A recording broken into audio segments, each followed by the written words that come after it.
when President Donald Trump, last night, our time, Sunday, their time, watching it live, crossed the border into North Korea and shook Chairman Kim Jong-un's hand. At that moment, I heard several things in the Spirit. Number one, I heard the demonic cries. I heard the naysayers. I heard in the Spirit the accusers.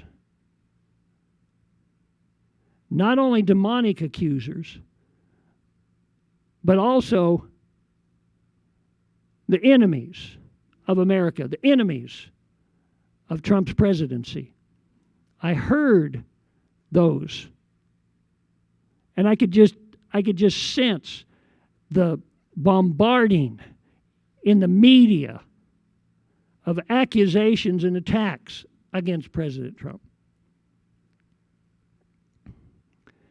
The next thing that I heard, or I should say kind of like a simultaneous, but I heard the scripture in Joshua 1,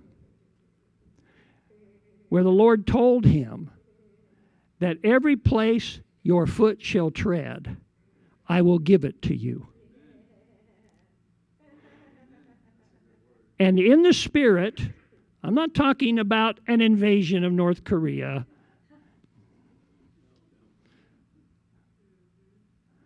I'm talking about in the Spirit. It amazes me every time that I see Donald Trump do something like that. Or he speaks when he stood up at the State of the Union and then even repeated it a couple of weeks ago. And he just declared, as President of the United States, declared, the United States will never be a socialist nation.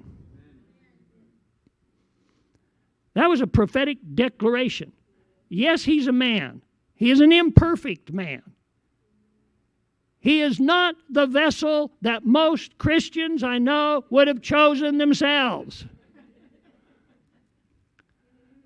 But most Christians that I know personally saw the hand of the Lord on that man and realized what God was doing, choosing the base things, choosing those things that are not normal, going past common assumptions and understandings and the things that the mind of men have regulated that are the only acceptable way for things to happen.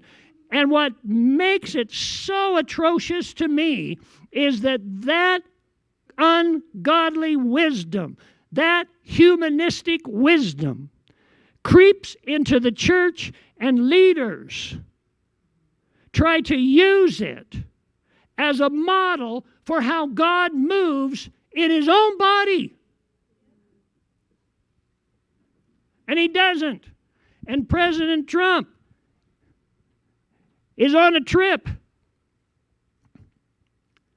And he tweets that he'd be willing to meet with Kim Jong-un. It gets to him, and Kim Jong-un sends back and says yes. And here they are standing in the DMZ between North and South Korea.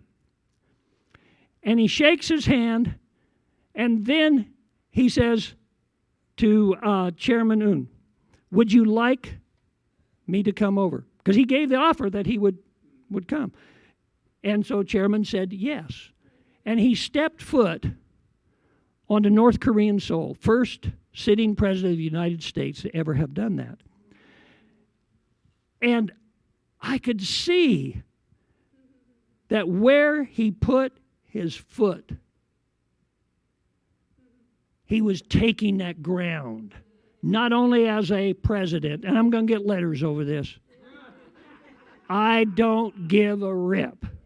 Not only as president, but as a presidential prophet, he put his feet into North Korea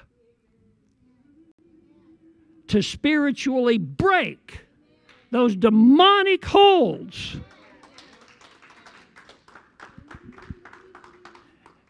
And I really believe that President Trump doesn't even understand fully what it is that he's doing. He thinks he's just doing what's right. And he constantly upsets the apple cart. Infuriates the people that spend all of these years learning about the political processes and how to do this and how to do that, and all the experts. And then he just does it completely different, turns things upside down, and it works. It works. The prior administration, just weeks into its administration, having done nothing, received the Nobel Peace Prize. You think they're going to offer that to Trump? You think he cares? Why am I talking about this? I'm not mixing, well, I guess in some ways I am. I'm not mixing politics with my sermon, but I'm saying that Jesus is going to do whatever the flip he wants to do, and it's going to be strange and extraordinary. We might as well see the hand of the Lord in it, the form of the Lord, and go with that. It's remarkable. Remarkable.